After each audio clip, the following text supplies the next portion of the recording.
मंत्री बोलने बाद में करना। बोलने दोगे तो बोलूंगा। आदरणीय अध्यक्ष महोदय, हमारे विपक्ष के भाइयों ने कर्मचारी चयन आयोग,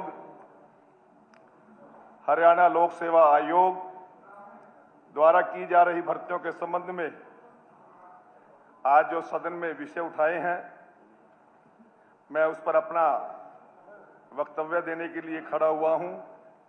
मैं आभारी हूं आपका, आपने मुझे बोलने का अवसर दिया। सबसे पहले मैं बताना चाहूंगा कि हरियाणा कर्मचारी चयन आयोग और हरियाणा लोक सेवा आयोग दोनों ही स्वायत्त संस्थाएं हैं, इंडिपेंडेंट इंस्टीट्यूट हैं। किसी प्रकार की सरकार का कोई भी दबाव हम इन संस्थाओं पर जिस प्रकार का दुष्प्रचार करा जा रहा है, कोई नहीं है इस प्रकार का। विपक्षी भाइयों के शासनकाल में तो हमेशा इन संस्थाओं पर दबाव बना रहता था,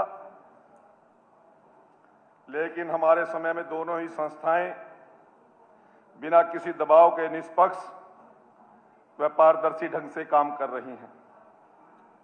जहां तक 3 परीक्षाएं रद्द होने तथा 8,653 पदों के विज्ञापन को वापस लेने की बात है, तो मैं बताना चाहूंगा कि हरियाणा कर्मचारी चयन आयोग ने 8,653 पदों के विज्ञापन को वापस लिया था, क्योंकि उसमें कुछ और पोस्टें भी ऐड करनी थी।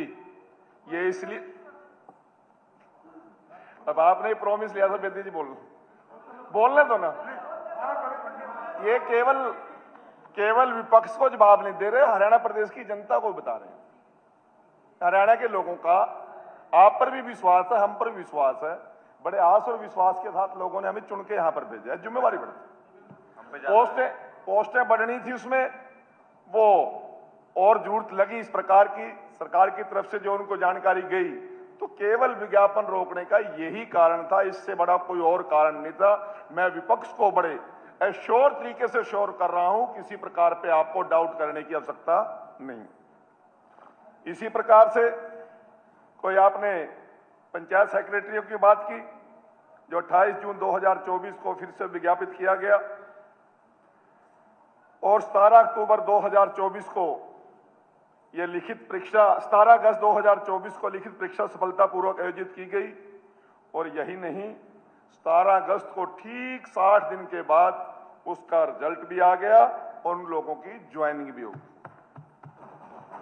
साथियों, मैं विपक्ष के साथियों से इनके कार्यकाल में जिस प्रकार की बंदरबाट और गड़बड़ियां हुई हैं, उसके बारे में थोड़ा सा प्रकाश डालना चाहूंगा। भाई भतीजावाद और क्षेत्रवाद का बोलबाला जो उस समय चलता था, जिस प्रकार की गिरोहबाजी उस समय चलती थी, वो हम नहीं कह रहे, वो इन्हीं के विधायक और मंत्री जाके मुख्यमंत्रियों से लड़ते थे कि फलां के ज्यादा लग गए और मेरे कम लग गए। बताऊंगा ना, बताऊंगा सर, अब सुन तो लो ना। कहते दिल की बात तो हो जाएगा बवाल, कह दे दिल की बात तो हो जाएगा बवाल, वोटों की खातिर ये बोले झूठ हजार, लेना देना कुछ नहीं, 100 करें सवाल। साथियों, हुड्डा जी ने बताया कि आप साथ आते थे क्या?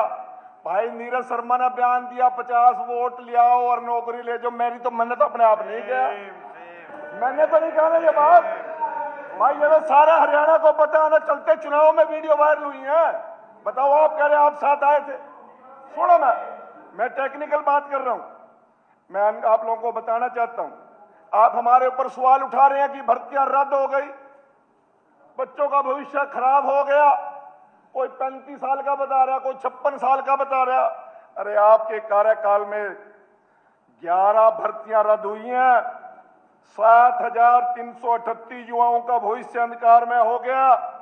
मैं यह भी बताना चाहूंगा, ये भर्तियां इन्होंने रद्द नहीं की थी, इनकी भर्ती प्रक्रिया की गड़बड़ियों को रोकने के लिए इनकी विफलताओं के चलते माननीय सर्वोच्च न्यायालय ने ये भर्तियां रद्द की थी। आज ये कहते हैं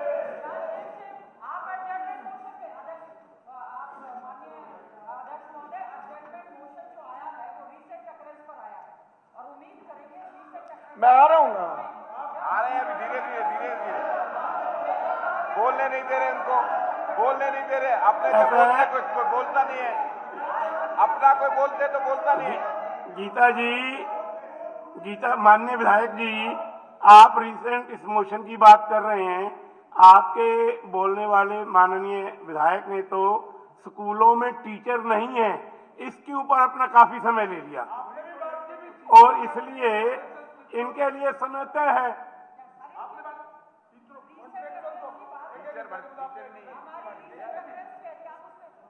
आप इनको अपना वक्तव्य पूरा करने दीजिए।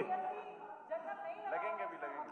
आपने आरोप लगाया, माननीय विधायक जी, इनको अपना वक्तव्य पूरा करने दीजिए। आप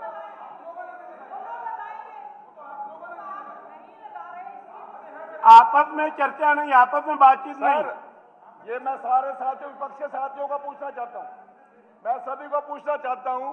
गीता बहन जी ने कहा था कि बेदी जी जोर जोर से मत, और तो आराम से बोल रहा हूं मैं, अब तो बोलने दो। बात है, आपके माध्यम से मैं मंत्री जी को कहना चाहता हूं, जो तने कहना आज कह ले, रोज रोज मत कह। हर साल 11 साल हो गए तब तक यही बात, वो पंडित जी बैठा 11 साल से यही जो कहना कह लो भाई, मैं तैयार हूं, बोल। तुम्हारे में दम हो तो मेरे मुकदमा चला लो और कर लो। नेता प्रतिपक्ष जी, बताओ तो खुद बात ही है। हुड्डा जी, जब तक विधायक और मंत्री हैं तब तक वो सदन में कहेंगे ही, और सबने कहना है, अपनी अपनी बात सबने रखनी है। नहीं, आज ये उनके ऊपर बाध्यता मत कीजिए कि आज ही पूरा कर लें। भविष्य में जो बातें आएंगी, भविष्य में जवाब देंगे, उत्तर देंगे। अभी मैं करंट पे आ रहा हूं, अब फिर खड़े हो जाएंगे ये। सुनो सर अपने अरविंद जी, देखो, ये विषय जो है गीता बुक्कल जी, हुड्डा साहब ने जो उठाया है, ये विषय ऐसा है, इसमें हर तरह की चर्चाएं, पुरानी भी होगी, नई भी होगी। अब गीता बुक्कल जी जो बोल रही थी, हमारी आदरणीय किसी ने बोला तो चुपचाप सुनाई थी। अब जो बात रखी जाएगी उसको टॉलरेट भी करना पड़ेगा। सारी बातें निकल करके आएंगी। अब ये कह रहे हैं 2005 से लेकर के 2014 तक कुछ नहीं हुआ। ये जब अपने अंदर जा करके देखे क्या नहीं हुआ। मेरा ख्याल में हर एक के रिश्तेदारों को नौकरी मिली। चलिए होगी बात। बेदी जी,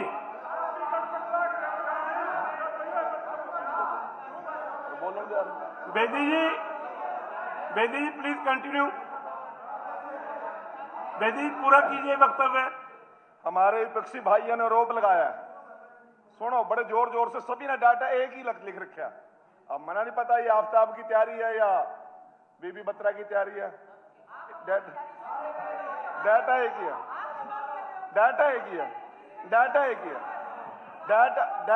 ही है। हमारे विपक्षी, अब बोल लो। एक ही होगा ना, क्वेश्चंस और एडवर्टीजमेंट और सारा डेटा तो एक ही होगा। आप कमाल कर रहे हो, भर्ती जितनी निकलेंगी। चलिए बेदी शुरू कीजिए। बेदी पूरा कीजिए, आगे बढ़िए। हमारे विपक्षी भाइयों ने यह भी आरोप लगाया है कि एई और एसडीओ की भर्ती बाहरी युवाओं की नौकरियां दी गई। मैं बताना चाहूंगा, अभी हमने गेट परीक्षा के पास हुए बच्चों को पावर यूटिलिटी मेरिट पर भर्ती किया है और उनमें लगभग 60% युवा हरियाणा से हैं। यह प्रक्रिया आपके कार्यकाल से चली आ रही है, हमने कोई चेंज नहीं किया। आप ही छोड़ के गए थे कि गेट के जो बच्चे होंगे उन्हीं को भर्ती करना है, हमने कोई चेंज ही नहीं किया, फिर भी आरोप हमारे ऊपर लगाओगे। मैं आप लोगों को बताना चाहता हूं, बहुत से युवाओं को बार बार कहते हैं कि आज मैं आपके साथ खड़ा हूं। भाई, जब ये गेस्ट टीचर भर्ती करने लग रहे थे तब भी आप लोग सरकार में हिस्सेदार थे, तब क्यों नहीं खड़े हुए? बार बार डीएससी की बात कर रहे हैं, एससी की बात कर रहे हैं, ओबीसी की बात कर रहे हैं, परंतु मैं पूछना चाहता हूं, जब गेस्ट टीचर भर्ती कर रहे थे उस समय किस प्रकार से एससी और एसटी रिजर्वेशन की वायलेशन हुई? और उनकी जिंदगी किस प्रकार से बर्बाद करके गए। उनको 2014 में आके संभाला तो हमने संभाला, और 58 साल की उनको रोजगार की गारंटी दी तो हमारी सरकार ने दी। एक एक गैस टीचर गांव से पकड़ पकड़ के लेके आए। कोई हेडमास्टर कोई भर्ती प्रक्रिया नहीं अपनाई, उस भर्ती प्रक्रिया में उन लोगों का भविष्य खराब करके चले गए। आज बात करते हैं हम SC ST के साथ खड़े, OBC के भी साथ खड़े। अरे भाई उस दिन भी खड़े होने चाहिए थे, उस दिन भी आप लोग सभी सरकार में थे। मैं आप लोगों को बताना चाहता हूं 3500 औद्योगिक सुरक्षा बल के नौजवानों को आप लोगों ने चौटाला द्वारा भर्ती किए हुओं को सड़कों पर छोड़ दिया, और वो लोग 1-2 साल नहीं 10 साल कमीज निकाल के सड़कों पे प्रदर्शन करते रहे। इन्हीं के लोग थे। और जब 10 साल प्रदर्शन करते फिरते रहे, उनको दोबारा वर्दी पहनाने का काम किया तो मनोहर लाल जी की सरकार ने किया। उनको SPO लगाने का काम किया तो मनोहर जी की सरकार ने किया। हमारे ऊपर तो बड़े बड़े आरोप लगा दो, कोई दिक्कत नहीं, हम सुन रहे हैं। मैं आप लोगों से पूछना चाहता हूं, PTI की भर्ती किसने की थी भाई? हमने तो नहीं की थी, आप ही लोगों ने की थी। सुप्रीम कोर्ट ने बाहर निकाले, और मेरे को पता कि मैंने मनोहर लाल जी से क्या रिक्वेस्ट करके उनको मास्टर जी को कहते हैं, हमें बेदी जी रोटी नहीं चाहिए, हम तो आज गांव में घर में पड़े पड़े, हम तो शर्मिंदगी होती है, घर से बाहर निकलते हैं। लोग कहते हैं मास्टर जी कड़ा, हमें किस तरह न किस तरह एक बार हमारा मान सम्मान बचा दो।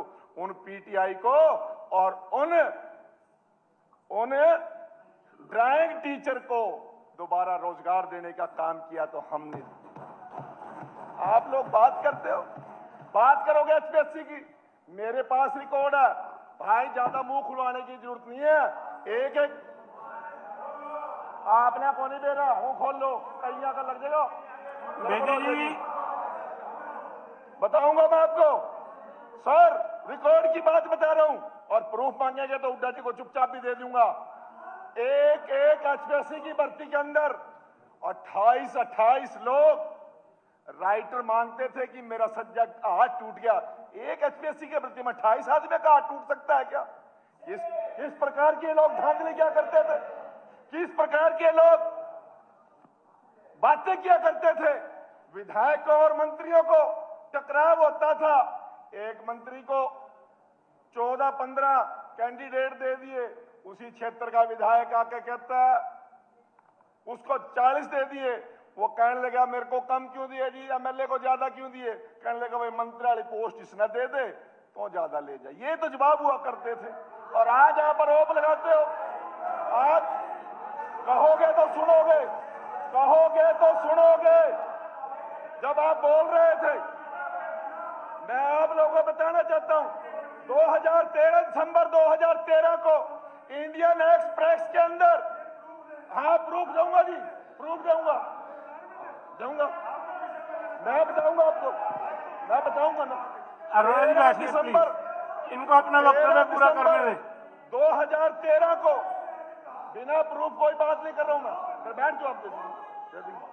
13 दिसंबर 2013 को इंडियन एक्सप्रेस के अंदर यह बात,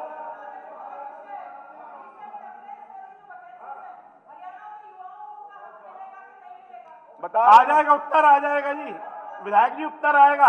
माननीय मुख्यमंत्री जी देंगे उत्तर, ये तो अपना वक्तव्य दे रहे हैं, उत्तर माननीय मुख्यमंत्री जी देंगे। नहीं, ऐसा है कि उत्तर तो माननीय मुख्यमंत्री जी देंगे।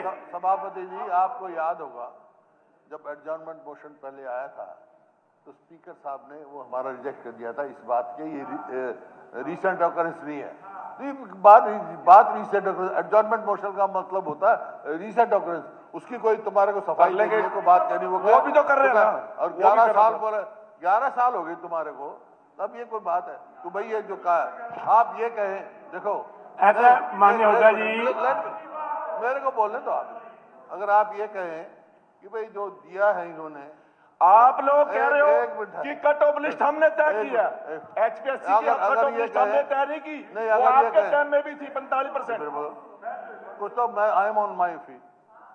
अगर ये कहें कि भाई जो इन्होंने दिया है डाटा, जो भी फैक्ट्स एंड फिगर दिए हैं उसमें ये गलती है, हम स्वीकार करेंगे कहीं गलती होगी, वो तो रिसेंट, वो तो जवाब बनता है इसका। 11 साल पहले ये हुआ, प्रूफ किसी का नहीं, हवाई फायर कर रहे हैं, ये ठीक नहीं है, ये शोभा नहीं देता उसको। ऐसा है माननीय नेता प्रतिपक्ष, मैंने कल भी एक शब्द का प्रयोग किया था, पर उपदेश कशुल बहुतेरे। दूसरों से तो हम ये अपेक्षा करते हैं कि वो बिल्कुल सही बोलें, और जब स्वयं बोलते हैं तो हम क्या क्या बोलते हैं ये ध्यान नहीं रखते। इसलिए मेरा सबसे ये निवेदन है कि आप सभासद के नाते जो विषय है उसी के ऊपर बोले। चलो मैं बैठिए, इनको पूरा करने दीजिए। एचसीएस एग्जीक्यूटिव की बात की, गीता जी ने की एचसीएस एग्जीक्यूटिव की बात की। ये नियम 2008 में बने थे और तब से यह नियम है, जो कैंडिडेट 45% से कम अंक प्राप्त करेंगे उन्हें इंटरव्यू के लिए नहीं बुलाया जाएगा। इनको भी पता है इस बात का, हम कौन सी अलग बात कह रहे हैं। हमने तो कोई नियम चेंज नहीं किया 2000 से 8 से, ये आज तक ऐसे ही चल रहा, कोई चेंज नहीं है। मैं आपको एश्योर कर रहा हूं फ्लोर पे, मैं आप लोगों को बताना चाहता हूं। इसी प्रकार से लोक सेवा आयोग की परीक्षाओं के मूल्यांकन की प्रक्रिया निष्पक्ष एवं पारदर्शी है। चयन प्रक्रिया पूरी कर लेने के बाद सभी उन अभ्यर्थियों को उनकी आंसर शीट चेक करने का मौका हमारी एचपीएससी देती है। ये आपके टाइम में भी था, ये हमारे टाइम में। हम इसमें कुछ हिडन नहीं कर रहे, कुछ भी हम कुछ भी हिडन नहीं कर रहे हैं। और इसी प्रकार से कट ऑफ केवल एक परीक्षा में नहीं होता, ये मैट्रिक में भी कोई ना कोई क्राइटेरिया बनाती है सरकारें, या नियम कानून बनते हैं, +2 के बनते हैं, ग्रेजुएशन के बनते हैं, पोस्ट ग्रेजुएशन के बनते हैं, कॉलेज यूनिवर्सिटीज में सब में बनते हैं।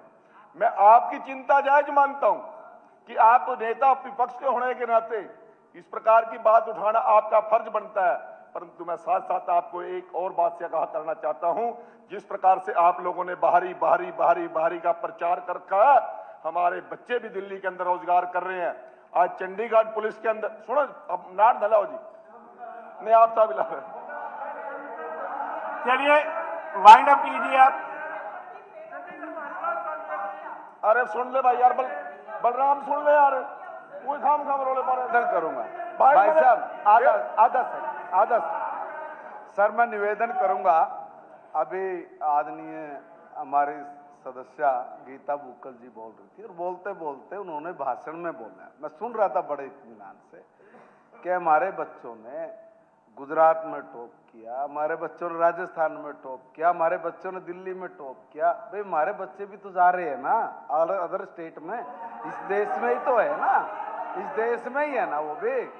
आप नहीं वो वही कह रहे ना, वो देखिए ये